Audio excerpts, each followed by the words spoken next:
Hello, everybody. Good afternoon. It's 1 o'clock, so we'll make a start with our session this afternoon.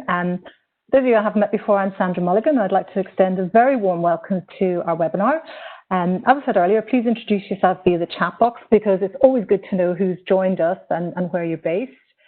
Given that we can't see each other in person at present, this webinar has been added to our calendar to really provide an opportunity for you to interact with Terry and Matthew and put any questions that you have directly to them.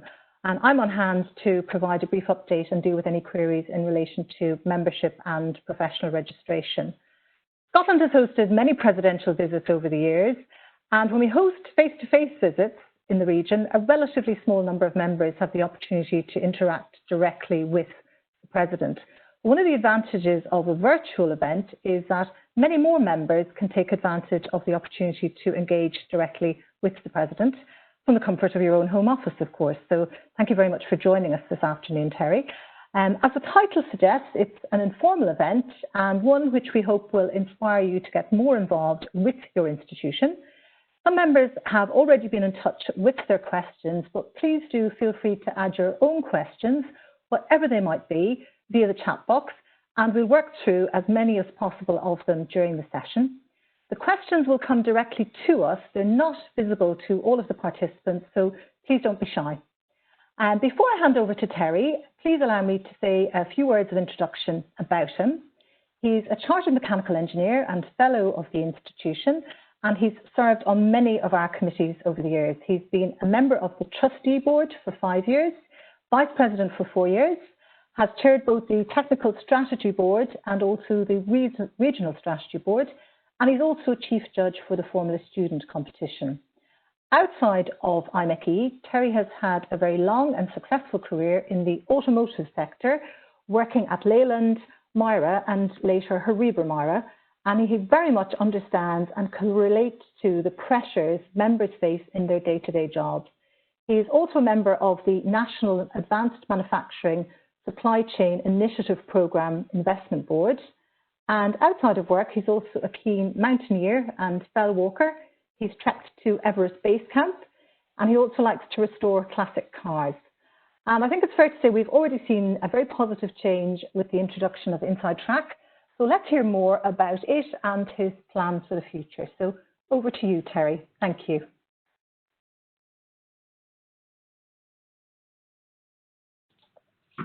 Okay, well, thank you, Sandra, for that really kind introduction. I'll just expand on a couple of points, and then I'll go into a bit of a short presentation just to hopefully give people an insight as to what's actually going on in the institution in these, well, let's say, difficult times, and a bit of an insight as to how things might, well, how I hope they will play out this year through my presidency. So, like many of you, I joined the institution when I left university. So I've been involved now for a good number of years.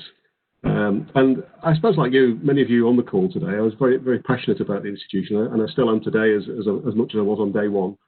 It's been with me all the way through my career. And I would say it's actually helped me to enjoy a better career through my participation. It's allowed me to do lots of things, get involved with lots of situations that have actually had quite a strong personal development aspect to them. And it's certainly broadened my network of contacts and introduced me to different industry sectors, which I think otherwise I'd probably struggled to have connected with. So it's been a good experience, and I hope it's been the same for you. We have a great institution behind us. It's got a fantastic global reputation. So I am really honoured to be president this year, and I look forward to reaching out to hopefully meet as many of you as I can when the government tells us we can do that once again. That'd be wonderful. We'll start reaching out and hopefully getting to meet people around the country and also overseas as well. It's interesting, we've actually got a few people, although this is a Scottish region event, we've got a few people attending from overseas as well today, which I think is brilliant. And I'd like to thank you all for sharing your time with us today as well. So looking at what I'd like to tell you as way of an update, if we just move on to the first slide, please, Sandra. So we're obviously in the grips of a pandemic. Nobody really wants to be here, but we are, and we're all finding our way forward and trying to work our way. How the heck do we get out of it, really? So it's been very difficult it's been difficult for the institution, I think, but equally it's been difficult for all of our members as well, because many people have been furloughed. Some people have lost their jobs, and lots of people are finding it really difficult to maintain that sort of positive mindset and get through this. What I would say is that really, I think at times like this, the fact you are part of the institution is actually a really important thing. And it's probably more important now than it is in a situation when everything's normal, because at least many of you chartered engineers or incorporated engineers or engineering technicians, you've got status there, and that helps you if you have to transition between jobs. You've got that sort of status that says who you are and what you've done. So I think it's really important. And if people are struggling, then do reach out and contact the institution if you've got problems, because there are situations we can help, and we've helped many people already to try and get them through this. So don't be shy in stepping forwards. So COVID-19 has hit us pretty hard. So the building closed back in March, and only this last week has it reopened. So you can now go to Birdcage Walk. It's actually really restricted. You can only go between 8 in the morning and 3 in the afternoon. But nevertheless, it is open. There's some fairly strict rules in place as to how you can use the building. So you can get into things like the library, but there's no people there to help you at the moment. So I would say if you need to go, then fine. If you don't need to go, then hang out a little bit longer so we can get things back to normal. But I'd just like to let you know that it is open and it is available to you as well. There's been a terrific effort by the staff team and also by the really active volunteer members that we have to convert everything to virtual. So our delivery has changed massively over the last couple of months. And it's been quite spectacular as to how effective the virtual delivery has been. That's in terms of webinars and things like today and many other things besides. You're probably aware we run the challenges each year, like Formula Student, the Unmanned Aerial Vehicle System Challenge, the Railway Challenge, and others as well. Even parts of those have been very successfully converted over to virtual means. If you have time during the next week, I think it is, next week I think it is, Formula Student's going to run virtually. It runs over 2 or 3 days. It will be fantastic to just watch what they've done. It's been quite ingenious to see how they've taken what was a physical event at Silverstone and converted it into an online event using simulation tools. Really amazing stuff. So do look out for that. If you've got time, do join it as well. But COVID is quite serious. I've lost members of my family to it, and I'm sure many people online are in a similar position. It's not been great for anybody. But we are doing what we can. And there are many volunteers in the institution who are very engaged in trying to help the country and help us to find solutions to problems, particularly from an engineering perspective. We've had people involved in the Nightingale hospitals.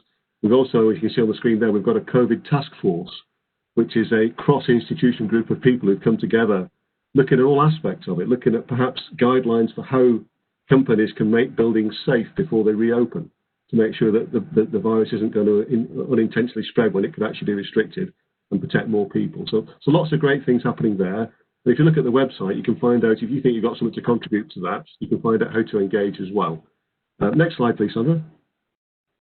I've put this slide in because diversity and inclusion is something that is becoming part of my repertoire these days. I used to think, well, I knew all about D&I, and it was all about the male-female balance, things like that. Well, goodness me, it's an awful lot more than that. And when you get into it, you see what it really means and the groups of people affected. I think the institution now is making some really serious steps. And what's happening now is we are developing a brand new D&I strategy.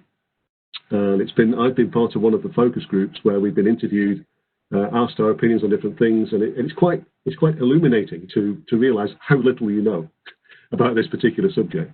So watch out for this. It is really important. We want the institution to be really open to as many people as possible, and it's not just about gender or anything like that. It's not just about race or ethnicity.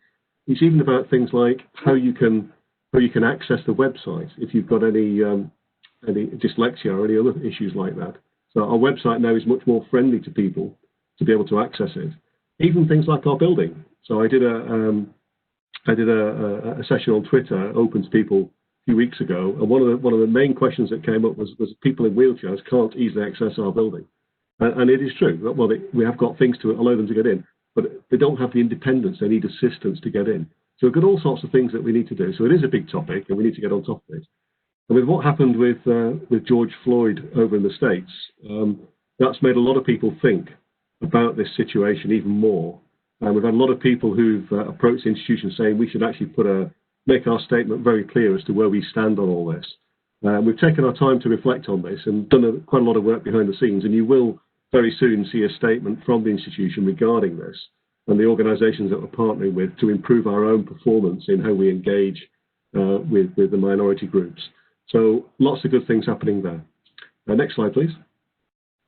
So some of you know, because I've spoken to one or two people about this, but the way we govern our institution has remained the same for almost 20 years. And in 2018, it was deemed now's the time to look at it again, as the world around us has changed, and we need to make sure that we are sort of best in class when it comes to how we run our organisation, how we engage with our members. So 3 reviews were done, one looking at how we do our finances, one looking at our code of conduct and our ethical behaviours, and one looking at how we actually govern. So huge amounts of work done. And last year, part of my main task for the institution was helping to get all the recommendations that came out of these reviews implemented and actioned. That runs on into this year, and there are other people now running that and doing a really good job. So you're going to start to see lots of changes emerging. If you're not familiar with the organisation, it might be difficult to appreciate, to get the context to see how the changes are being implemented and what they actually mean. But if you just go to the next slide, please, Sandra. So when you look at this, it looks quite a complicated slide, but the sort of one part's in red and one part's in brown. So you can see that the trustee board is at the top, and then we split the organisation into operational boards and governance boards. And what's very different now is the fact that the trustees do the governance. They've always done the governance, but they've equally also done operation. But the operational boards now will be actually chaired by members, not trustees. I mean, trustees are members, but by members who are not trustees. So it's putting the control and responsibility into the hands of members. They can elect their own chairs to run those key groups. So we have a group which is engineering and technology, which is the third one from the left. That is a key group that's going to bring together all our divisions and groups and looking at areas of connection with industry and also new and emerging technologies. And then fourth from the left is the membership engagement board, which is something very, very new that brings together lots of other parts of the institution. So our international membership across all our regions, looking at education, looking at our young member activities, brings it all together into one board. And the idea then is that we can start to share best practice. So if we have a team, for example, in Hong Kong that looks after our members over there who are doing some particularly excellent things that we could all benefit from, we've then got the platform to share that best practice with everybody across the whole institution. So some really great changes happening. On the brown section, the governance boards, we now have a finance board, which we didn't have before. So our financial control is much more robust. We also have strategy and nominations. I'll talk about those a little later on, but also a more robust approach to audit risk and things like that. And in the centre, the blue one is council. So we've always had a council. We used to be run by a council up until 2002, and that all changed and the trustee board was formed, and that then puts power into much more like an executive board who can make decisions more easily. Council's quite large. It's approaching 80 people altogether, but the trustee board is typically around about 12 people who are elected into those positions to basically run the institution. So lots of really good changes happening. I appreciate the slide might not mean a lot to you if you're not familiar with the organisation, but for those of you who are, you'll start to see, if you understand what we have been doing and how we're moving into this, you can see the significance of the changes that are being made. Okay, on to the next slide. So one of the things that we've been heavily criticised for, and I say criticised because when we did the governance review, there was a huge member survey done to canvass members' views on different things. And one of the really strong messages was that it always appears a little bit opaque. It's not very transparent. So what are the trustees discussing? What are the decisions that are being taken?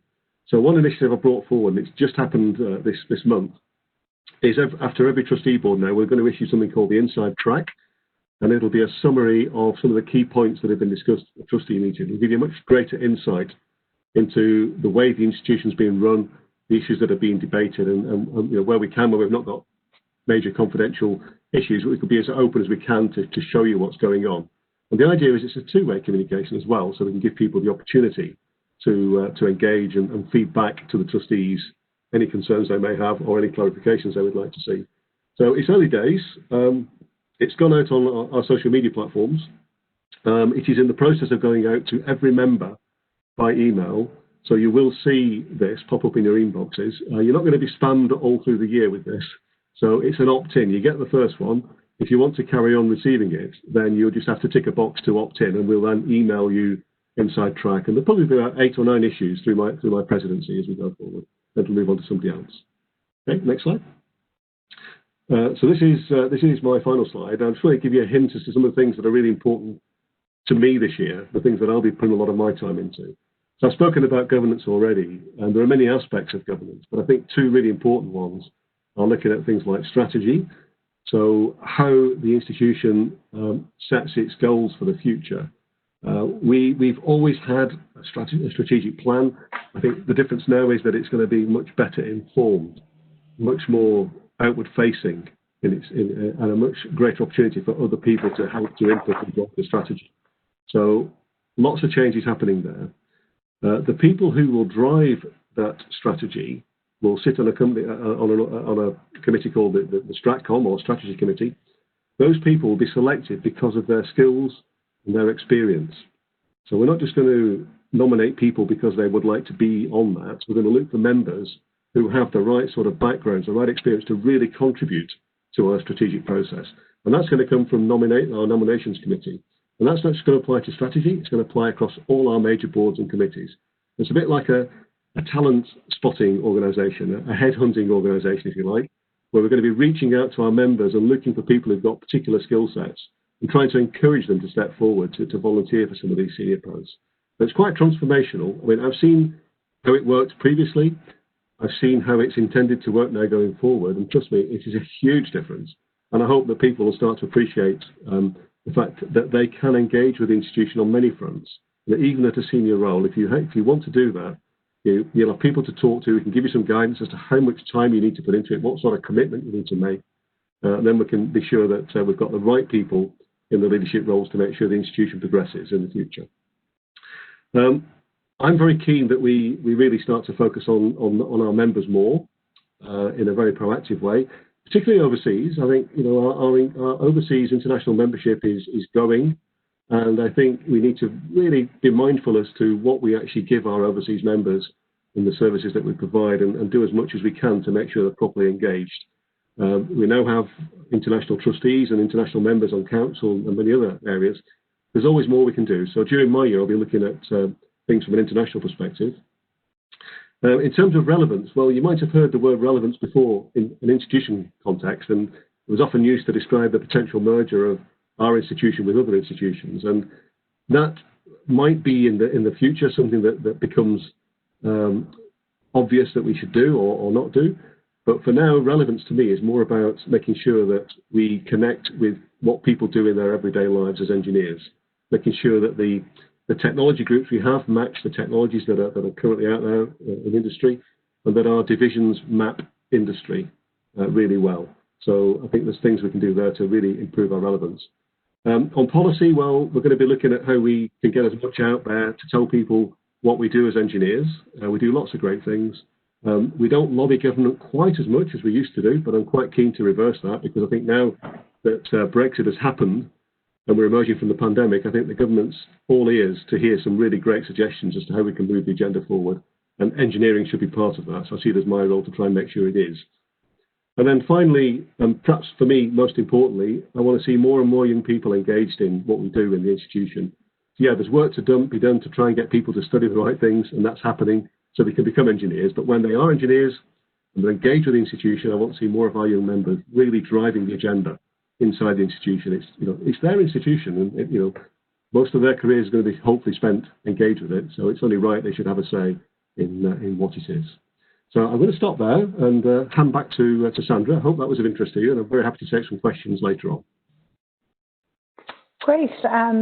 Thank you very much, Terry. I think that was very informative and very informative and very interesting for all of us today. One question that's come up that's directly relevant is from Charles Melton. Thank you very much, Charles. He's saying, council at 80 participants sounds too large to be effective. Is this deemed necessary or appropriate, and could it be a focus for possible reform? Maybe if you want to answer that one just now, Terry, before we pass over to Matthew. Yes, of course I can, yeah. Council is large, and I mean, to be fair to the people in council, it was highlighted in the governance review process that it was not particularly effective. Now, through the last year, Council have made some massive improvements in their effectiveness. They've formed very focused subgroups in different areas and are really starting to contribute to the agenda. So I take my hat off to them in the changes that they've made in the last year. But it is a large number of people, and that in itself is quite problematical. But we're trying to, let's say, negotiate with Council to see if we can get to a situation where we can try and align with the governance review recommendations. We recognise fully that they are volunteers. Everybody volunteers to be involved in this, so we don't want to start turning people off by the changes we make. So we want to try and bring people with us on the journey. So there's lots of discussions taking place now between Council and the group that's charged with implementing the review changes. That's the implementation group. And I hope that those discussions will be fruitful, and very soon we'll see some positive announcements about what Council will look like in the future. Great, thank you very much. Our next speaker this afternoon is Matthew LASKAJ, and Matthew is the newly elected chair of the Scottish Regional Committee. He's over 20 years' experience in the oil and gas, refining and manufacturing industries, and he's passionate about promoting and developing skills in engineering and manufacturing industry. Matthew's also a chartered engineer and fellow of the institution, and as I said, has just last month been elected as chair of our Scottish Region Committee, where we have just shy of 11,000 members. And Matthew's also served on the Aberdeen Area Committee before taking over as chair of that committee a couple of years ago, and now just been elected as the Scottish Region chair. So over to you, Matthew, and what did you hope to achieve during your time as chair in the region? Thanks very much, Sandra. That's a good question. I've spoken to Terry a couple of times already, just in the last 2 weeks even, because I think it's important that we get the Scottish region aligned with what the UK-wide regions are doing. So just to go back a little bit first about what I'm looking to achieve, I guess, for those of you who have picked up the accent, it's not actually a Scottish accent. I started off in Australia from Melbourne, and I worked for obviously a lot of years in Australia, in Perth and Melbourne in different industries, and I actually got my chartered engineer chartership while I was in Australia. So slightly different path to what most of you are probably doing. Luckily, the two locations are both connected and can transfer over. So I now live in Aberdeen in Scotland. I've lived for quite a long time and working in different fields, like Sandra mentioned, in manufacturing, energy industries and all sorts of different things. So the fact that I've been on the area committees, so looking after working with the team there in Aberdeen, now working with all of the areas within Scotland, I think it's really good because the two main areas I want to focus on are aligned with what Terry has as part of his vision as to what he wants to achieve in the 2 years. So the two things which I see the most important for our areas, one is how we're going to run events. So looking at just Scotland on its own at the moment, the next year, for the rest of this year, we've made the decision last week that there's no longer going to be any face-to-face events. Everything's going to be held virtually. So that was the first big thing that we needed to clear up as a committee, because the uncertainty makes it very hard to plan, difficult to plan. So the uncertainty, we're going to have all events virtual. So that doesn't mean that everything's stopping. Everything, like Sandra mentioned and Terry mentioned, it's all going to be transferred to virtual, and we're getting a lot better at being able to deliver that. So one of my main focuses is on how we can actually deliver the value that we need as members through that virtual medium. So there's lots of webinars that are also going on, not just in Scotland, but throughout the UK. And Sandra's going to show you the pages for that in a minute. But there's a website and a page where all of the past ones can be seen. There's also going to be lots of local events held virtually.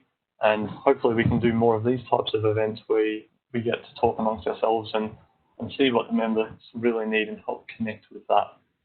So the delivery format has changed, but the areas that we're going to deliver in haven't changed.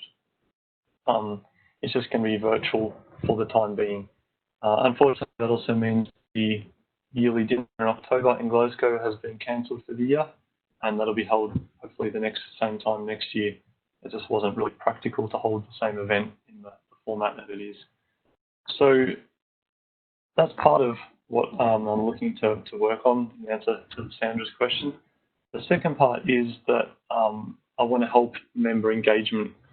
Alan Stewart is the past chair for Scotland, and he's done a really good job at getting the communication lines open and working within the areas and working within the members and having a much more open discussion about what we want to achieve as a group and how we want to do that. So firstly, thank you to Alan for the last 2 years and helping us to get to that point. So what I want to do is work on that foundation that he's developed and really drive the member engagement. So the virtual part is going to help that hugely. If you look at what Aberdeen does in particular, just because that's what I've been involved in, we get between 50 and 120 people every month to our monthly presentations, which is a really good turnout and a very good opportunity to engage and talk to people. But now we've got the opportunity to reach international as well as just local. So by delivering those same events, we can reach far more members through that same format. And I think all the other areas are going to be able to do the same thing. So please do keep an eye out the IMechE near you website. So if you just type in IMechE near you, it goes to your local area, pick what's on in Scotland-wide and UK-wide. So that's one part of it. The other thing is I'd like people to help get more engaged in the committees and what's going on in the regions. People have a lot more free time at the moment or a lot more time available to be flexible. So please contact local areas and get involved. You don't have to join a committee. Just one virtual meeting every now and then, and you may be able to offer something different. Just by having different people coming through those committees and meetings, we get much more creativity, much more better ideas flowing, and it just helps us to improve what we're offering. But more importantly, we can actually see what the members are wanting and needing for us. So yes, it's great to have presentation and information presented, but what else does the membership really need? Is it job support? Is it helping with getting registered? Is it helping with CPD? Is it helping with, CV writing? So Sandra's going to go through some of that information in a minute, but please don't hesitate to get in touch with the local areas. I'm in LinkedIn. Connect with me personally on LinkedIn and just send me messages. I'm happy to point in the right direction or help where I can. So being more accessible by being in the situation we are, I think, is one huge benefit of that we want to take advantage of. So long answer to your question, Sandra. Well, thank you very much for that, Matthew. That's really interesting. I think, ironically, one of the things about COVID-19 is the fact that while we can't see each other face to face, I think people feel more connected with the institution than ever before because they're able to access such a huge variety of different events. Yeah. In the past, you were perhaps based in Aberdeen. There was a fantastic event down in Bristol that you'd really have liked to go to, it just wasn't possible. But now you can actually connect with that fantastic event in Bristol or, wherever. And I think that's one of the really positive things. I just want to focus a little bit on what the work that myself and the team, the business development team, have been working on over the last couple of months, because I'm part of the business development team. I'm based in Glasgow, and the whole team, we all really focus on guiding applicants through the process of gaining registration, working with companies to get their training schemes approved or accredited. We run applications workshops, membership surgeries, networking events. We do mentor training and recruit new affiliate members. So one of the big changes with COVID-19 has been that instead of being out and about seeing people face to face, we've had to adapt all our events to delivering them online.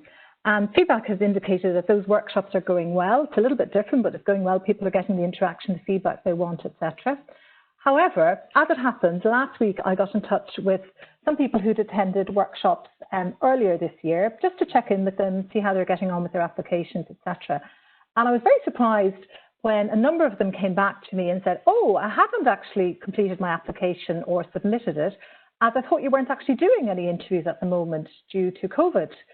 So as a result of that, I thought it would be useful to share today information on what we're actually doing, just so that the message gets out there very much loud and clear that we're still very much open for business. So the slides I've put together just will explain a little bit about what we're doing and where you can find that support on the website. So just to follow up on what Matthew said, if you're interested in getting involved with your local area committee or regional committee, you just need to go to the Near You pages on the website, and then you can click in on whichever region is appropriate, and then you can go into your local country. So here you can see we've included Scotland. You can see all the areas in Scotland. You just click on the relevant area, and you can access the contact details of the people who are most close to you.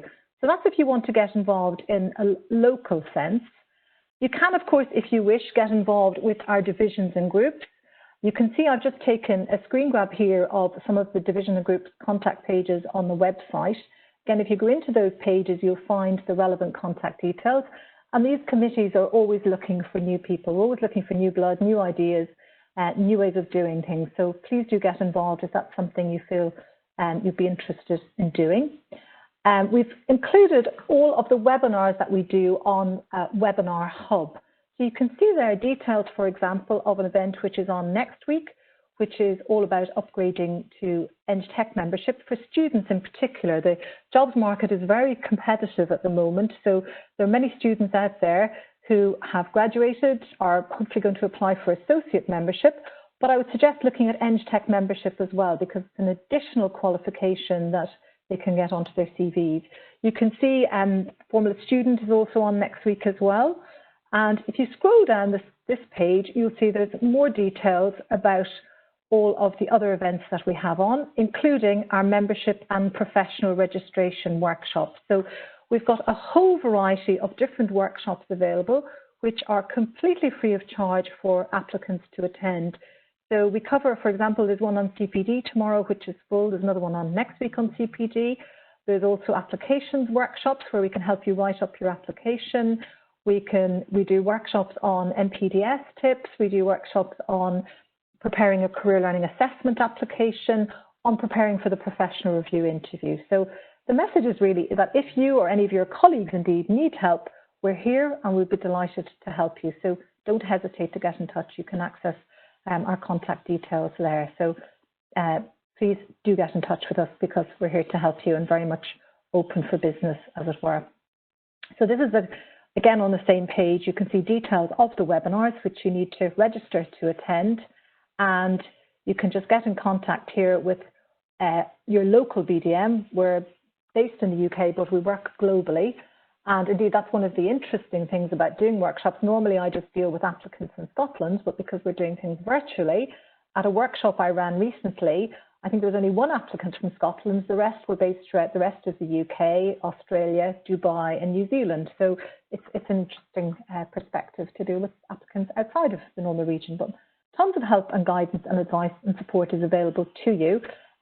Please don't hesitate to get in touch.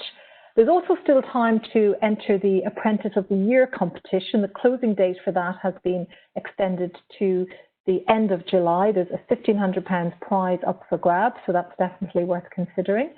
And again, details of all of that is on the website.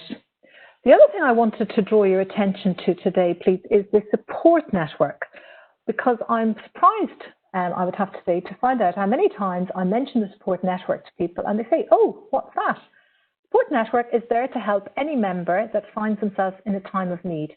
And if you go onto the support network pages on the website, this is the kind of information and support you can access. So you can see it's divided down into a number of specific areas. Employment coaching is one that can be particularly relevant at the moment. There's also newly qualified fund and various other services. So support network, as I say, is there for any member that finds themselves in a time of need. So it might be worth having a look if you or indeed any of your colleagues need some help or support. So I hope that's been a useful update on what's available, and please encourage anybody who's looking for some guidance or support in relation to gaining professional registration to get in touch with us. And now it's over to you with questions that have come in. So I know some people weren't able to attend today and got in touch with questions. So I'll put one of them to you, if you don't mind, Terry, and it's relating to the future of mobility, because that's very much your theme for this year. When do you think you will see, or we will see, fully autonomous vehicles driving on roads in the UK? Wow, that's a good question, isn't it? So there are vehicles out there already that have levels of autonomy. There's a grading system. So what you see on the roads currently is a level 3 automobile. So if you buy a Tesla and it's got autopilot on it, that's probably a level 3 functionality, which means the driver's in the car and able to pretty much instantaneously take back control of the driving task. Full autonomy is level 5. And you don't see that on the roads currently. You might see one or two early prototypes around. But I think it's going to be a little while yet before we see that. Now, interestingly, my presidential address, which should have been May, but will now be September because of the dreaded COVID, I'll be talking about just that. So I'm going to hold back a little bit from telling you the answers. You have to encourage people to come along and have a listen. But it will be quite interesting because I'm looking at really the future of mobility. I'm trying to answer the questions that people normally ask at the end, which is what's going to happen when, and when can I buy this, and how much is it going to cost? So looking at it from that perspective, looking at all things like propulsion, so electrification of vehicles, but also autonomy as well, and connectivity in vehicles. So I've done quite a lot of work on it already. It is a very interesting topic, and if people don't mind just hanging on a little bit, then if you re-engage in September, I'll try and reveal all, and hopefully you'll find it quite interesting. Well, good. Watch this space then. Okay, another one that has come in is that you've both spent a lot of time volunteering with IMechE. Why do you do it? What do you get out of it? And why should others consider it? Want to go to Matthew first? Oh yeah, can do, thanks. It is a good question, and one of the questions I get asked a lot is, why should we be involved with the institution? The reason I volunteered is I've spent 15 or 20 years working in industry, in engineering since I was doing my degree many years ago. And 5 years ago when I started up my own business, I had a lot more flexibility in the time that I could do things. And I thought it was a good opportunity to be able to engage with more people and give back and help develop some of the other people to pass on some of the experiences I've had, because I wasn't working in the same business environment anymore. I was working more for myself remotely. So that's when I decided to join the committee in Aberdeen about 5 years ago. And it just grew from there. And I'm so glad I did it, because the amount of people that I get to talk to that I would never have the opportunity to talk to from other industries that I work in. You get to talk to all sorts of different people, even Aberdeen being very oil and gas focused. There's so many other great different industries that people work in, and I would never have the opportunity to talk to them and learn from them. So the main benefit that I think that I've gotten and would recommend it for is talking to and learning from other people. And the second part is you get to get involved as much as you want, give as much as you want to give. And for me, it's being able to help with the skills and the development of others.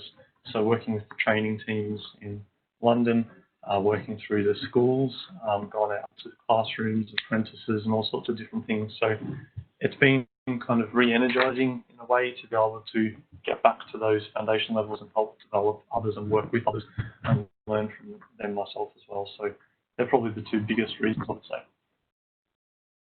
Good. And you, Terry, have you anything to add to that, please? Well, I'll certainly endorse what Matthew said. I'll probably just add to it, really, that if you could divide members into those who are, let's say, passive members, so they want to be qualified and have CN, IMechE, or IMechE after the name, and that's absolutely fine. And the others who are much more active and engaged, you make your own choice on that. So, looking at the former first, I travel all around the world, so my career has been very international. I've set up businesses in many different countries, particularly China, Far East, India, and lots of other countries. And when you go to these places and people know what the IMechE is and what it stands for, I think that for me is really rewarding, and it's an endorsement as to all the effort we put in to become chartered, the fact that it is so widely recognised. Now, I hear people complaining that it's quite difficult to get into sometimes, but we're not going to lower the bar to let more people in necessarily. I think the bar needs to stay at the level it's at, and we could perhaps lengthen the bar to get more people underneath and help more people to become members. But we have something that's held in high regard, and I think that's really important. If you're one of the latter and you are an active member, then you're already sold on this idea anyway. But I'm a firm believer that you get out what you put in. And I've always put a lot into it, and I've had a huge amount back, a lot more than what I've ever put in, to be honest. So the equation can balance really well. And it's what you want to make of it. Matthew said lots of things there about the benefits it's had to him of gaining contacts and things like that. It's absolutely true. And it's not just a UK thing. It is truly global. So, I've been overseas many times for the IMechE, in the back of China. I've been Shenzhen, Hong Kong, and lots of other places. And you talk to people who operate over there, and they have the same passion about the IMechE that what we see in the UK, if not stronger. Yeah. And we've got such a good network there of bases overseas. It's just fantastic to be involved, and it's quite rewarding. And when you see the impact that it has on people and how much they want to be involved and have respect for it, it just makes it all worthwhile for me. So I know I'm sold on it. I'm the president, so I have to be. But it's a great institution, and I think we should all be very proud of it. And I'm certainly very proud to be president this year. Great, thank you. Another question is, what do you believe are the main challenges for IMechE and other professional engineering institutions post-COVID-19? And do you think that mergers may need to be considered? Okay, well, I think the first part of that question is we need to be still alive. We've got to survive COVID and come out of it in a healthy state at the end of it. And that is easier said than done.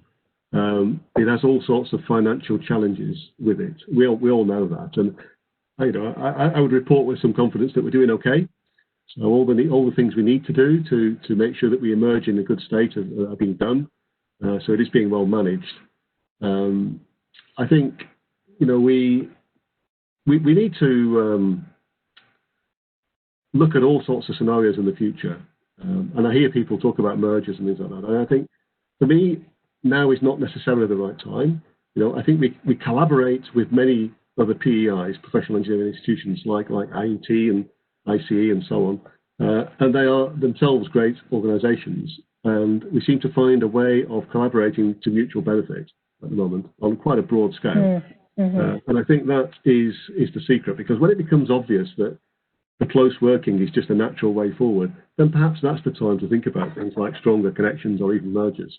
But I think if you try and force the wedding, it'll end in divorce. So it's better to let these things grow, emerge, take the time. And if we get there to a point where we've just worked so well together for a number of years that the next steps bring all sorts of other benefits, then that's the time. But I do believe we're not there now. I think we're a little way away from it yet. Lots of work's being done to look at it and look at the implications, and the implications are quite significant. So it's not something we should ever do lightly. It should be very, very considered, and it should involve the whole of the membership as far as possible in any sort of decision like that. But that's the big deal. There's lots we can do right now to build those relationships, to mutual benefit. In the short time I've been president, I've already been talking to other organisations, even things like the Royal Statistical Society and things like that, things that you wouldn't necessarily associate us with. And when you start to talk about the technologies that are emerging in our institution, like we mentioned autonomous driving for one, you can start to see the synergy emerging, that people need better skills in able to do this sort of numerical processing and use the tools and techniques that they have. So identifying the synergies and working on those, I think, is really, really important. I know certainly in Aberdeen there's very close cooperation between various institutions up there to try and organise better events, and that's worked very, very well over the years, hasn't it, Matthew? Yeah, absolutely. Last year we held a conference. It was our first conference in Aberdeen, which was different to the presentations that we normally do. We wanted to offer something a bit more wider ranging, so we teamed up with the Society of Petroleum Engineers, SPE, and we did a joint conference on non-welded connections. It's something that both our members groups would be involved in or interested in. And we had a really good turnout for that, lots of industry things happening. again, unfortunately, we had one planned for June this year for our second one, and that being changed, but we've rescheduled that for March next year. But just the coordination of the collaboration between the two societies and institutions means we can reach a much wider audience and get better input as a combined input. So yeah, it can work really well just for those one-off things. Another question is, while we're doing lots of online webinars, etc., how can we look at one of the things IMechE does, and one of the things that the regions and the areas do a lot of, and they're always very, very popular with members, are things like site visits, where it gives you an opportunity to get behind the scenes at, for example, Rolls-Royce or Doosan or Babcock, wherever. How can we now, in this new digital age, recreate that type of event? What can we have as a substitute for a visit? Well, if I could chip in there, Sandra. I mean, it's obviously physical visits are, as they suggest, physical visits, and that's a challenge at the moment. But that doesn't mean to say that we can't start to learn about these organisations that we would have visited. I've been involved with lots of, when I was at MIRA, some of the presentations we did about MIRA were often seen to be like almost as good as a visit, because with the technology we have available now, you can get people really involved and immersed in the technology that you're showing them. And it can be quite a rewarding experience, and it can be very interactive as well. So there are things we can do. There will be no substitute for obviously physically going there. Yeah. But I think at the present time, I guess most companies will probably shy away from wanting to entertain a visiting group at this particular point. It just would be unreasonable to ask, I guess. But I don't think there's anything wrong with asking those companies if they'd like to showcase what it is they do, and tell all of our members, in particular the young members, what makes their company so exciting and so unique, and use technology well to do it. Thank you. It sounds like we might need to pick your brains on those ones. Sounds like you've experience of them. Well, mine was very. If you don't know what goes on there, we test and develop automotive technologies, and we have all the proving grounds and laboratories, crash labs and things like that. All the exciting things that you see, grown-up toys really. But it is a fun place, and it's an exciting place, and lots of great stuff goes on there on the next generation of cars. So when you start to talk to people about it who are not connected with it, you can easily make it very exciting for them to feel part of the technology they're going to be driving in the future and how it's developed. So I think we have a slight advantage in that it's quite an interesting area to start with, but every company has got its own unique characteristics, and we've almost got a duty to sell it to the next generation, haven't we? We get them all interested in what's going on, and the fact that we don't all work in dark satanic mills. There's actually some really exciting engineering jobs out there, and people should rightly aspire to be an engineer and have one of those jobs. Yeah, thank you for that. I think we're all really learning at the moment how to adapt to this new way of doing things, and I think we've made some progress, really good progress so far, but I think there's opportunities to really develop and build on that as well. Another question I can see, which I've missed, sorry, I think it was from Andy, was how do we link engineers with mentors and people at different stages of their career? For example, a university student might have a question for a recent grad, and an engineer who's recently chartered might have a question for a contractor or senior engineer, etc. Well, I'll perhaps hand that one over to Matthew, but I'll just whilst he's gathering his thoughts, if I just mention, I mean, I'm often asked to help in this regard, and I always try and respond and connect people, because I've had people working in engineering companies where we've maybe had 400 employees and no chartered engineers. And you've got a guy there who's trying to become chartered, and he's got to reach out to other companies to help him to achieve that goal. What I find is, and I don't know if other people find the same, but when you ask people, they're generally quite sort of honoured to be asked to help out and to participate, and they do it with such enthusiasm that we're not pushing on a closed door, we're pushing on a door that's open already, and people, for want of asking the question to the right people, generally get the response they're looking for. So I think as a community, I think we're pretty open. We can always say we could do better, of course we can, but there's a lot of goodwill out there to help people to become chartered. I don't, Matthew, is that aligned with your views, or do you have a different view? I could just say that you answered it for me. I think building on what you just said though, that having the network and the communication part is the main way. Obviously, we can't do it in person anymore, but it doesn't. I think it's easier to connect with people now than it was before. A few months ago. If you just see some of the, if you're on LinkedIn, for instance, as an example, you just see the conversations that are going between people, and most of it, to be honest, is free help. Anyone in my network, can they help me with who to go to with this, or I've got a question. So posting things on, said, LinkedIn or some of these social media. I'm mentioning LinkedIn just because we've got our IMechE pages on LinkedIn, but we've also got on the Near You site. There's a contact us for all your local areas as well. So contact the local area community and say, can you get us in touch with some local companies? Maybe they can help you. But put it out there that you're wanting some help, you're wanting some expertise. The local universities and colleges and things as well, they're a really good help for connecting industries together. They want to help people reach out as well. So just don't be scared to ask. As I said, I'm on LinkedIn. Feel free to message me, and if I can help, I can help. If I can't, there's somebody I'm sure in the network that can help. And as Terry said, people are actually happy to help and feel a bit sort of humbled by it, by being able to help people. I would also suggest get in touch with your BDM as well, your local contact, because the IMechE BDMs are based throughout the UK and beyond. So we're always a good point of contact in terms of facilitating networking. That's a large part of what we do, is helping to facilitate connections, be that between sort of graduates and employers, between mentors and developing engineers, between applicants and sponsors, etc. So local committees and your local BDM or BDE will be delighted to help if we can. Yeah. Absolutely. I didn't want to delve you in with that one, but I think out of everyone, Sandra probably knows the most out of everybody that has the most contacts. So with scared of being bombarded by questions, Sandra's, that's your job, isn't it? That's what you do. Absolutely, you go around connecting people.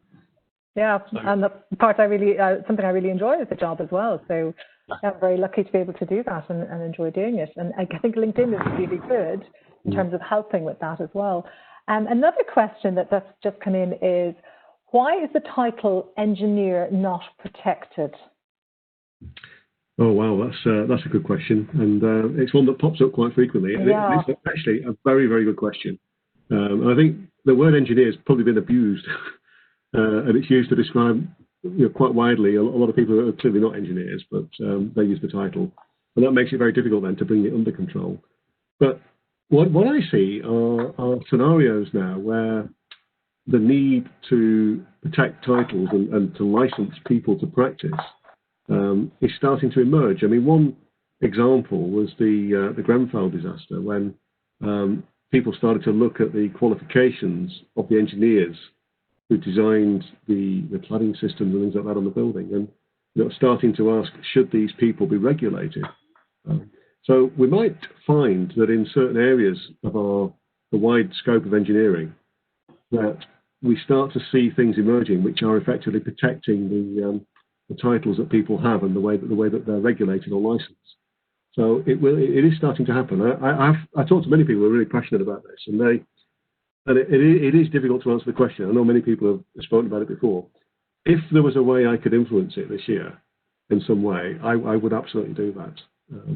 But it is, I mean, my only option is talking to government, and I will definitely be talking to government through this year on a number of things, lobbying for different things. If I see the opportunity there, or I can create the opportunity even to have a go and start the discussion in a fairly purposeful manner, I will certainly take that opportunity. I think another issue and is just to add that, sorry, yep. Sandra, quickly to add to that answer, I think having chartered engineer is partly the answer to that as the short term. So if the engineer term might not be protected, but being a chartered engineer is what's demonstrating the competence more than the title engineer, I think. Yeah.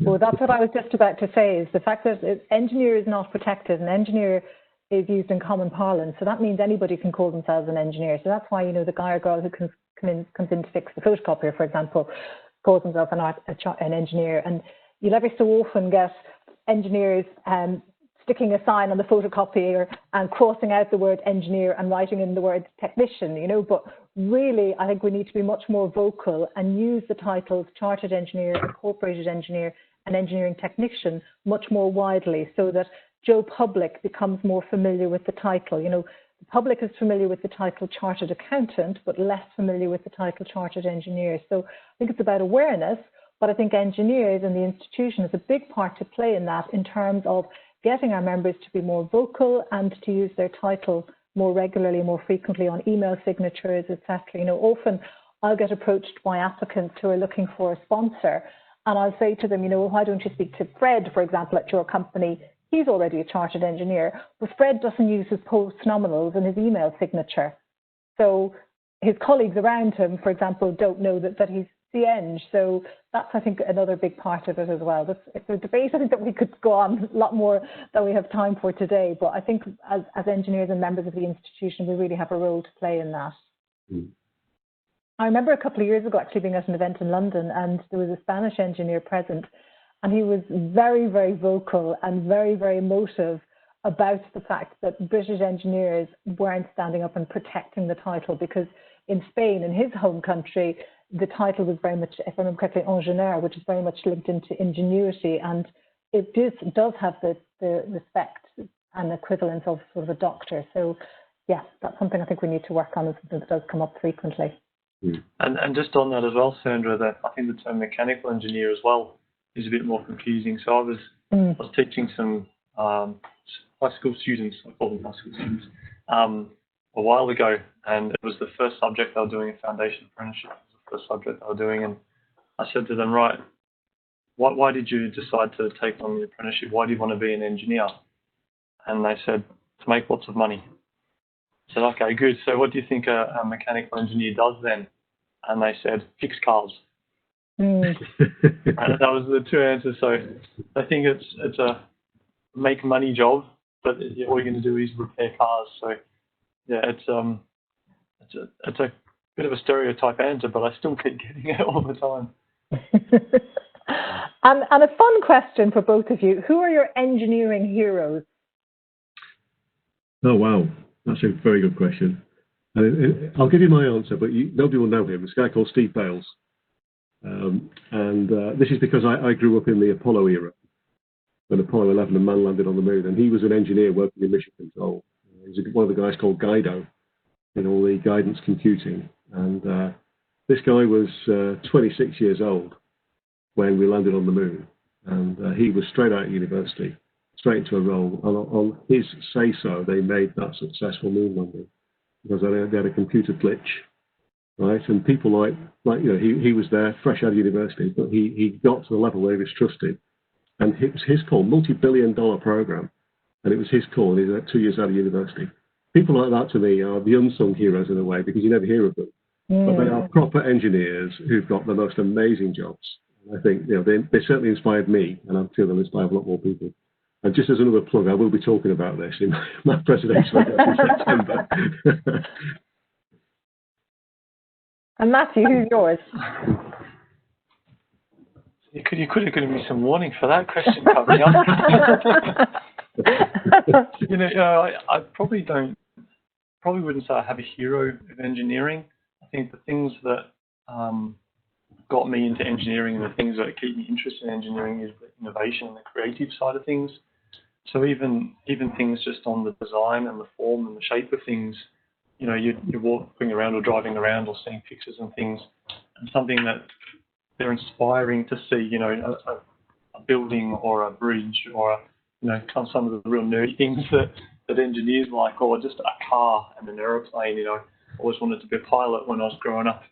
So to see some of the things that, you know, the Harrier jump jet used to be able to do back then, and so the people that are coming up with some of those innovations, well, I couldn't specifically tell you the people. I think they're the reasons why I got into engineering. It was some of the, you know, back then, the cool stuff that really inspired you doing it. So some of the different creations, and now you're seeing, you know, the modern versions of what's coming out, and you just think, like, wow, you know, who would have thought that could have ever been made? I've got to get on it. So. Yes, I always think back to that Tomorrow's World program years and years ago, when this ginormous version of the first mobile phone was sealed on, and they were sort of looking, thinking, maybe it will catch on. So when you look at that compared to what we all have nowadays, it's quite amazing, really, isn't it? So, yeah. We've just got up to 2 o'clock now, so that brings our hour with you to a close, Terry and Matthew. Thank you very, very much for joining us this afternoon. I can't believe how quickly the past hour has gone by. It's been really interesting and really enjoyable. So thank you very much. Thank you to all our participants who've joined us from all around the globe, it looks like, which is great. So thank you all very much for that. Got some contact details there in case anybody's got any questions or queries after this session. We hope you've enjoyed it. If you do think of any other events that you'd like us to put on, please do get in touch. We'd love to hear from you. And thank you all very much, and have a nice afternoon. Thank you. Thanks, everyone. Bye. Thanks. Yeah, goodbye.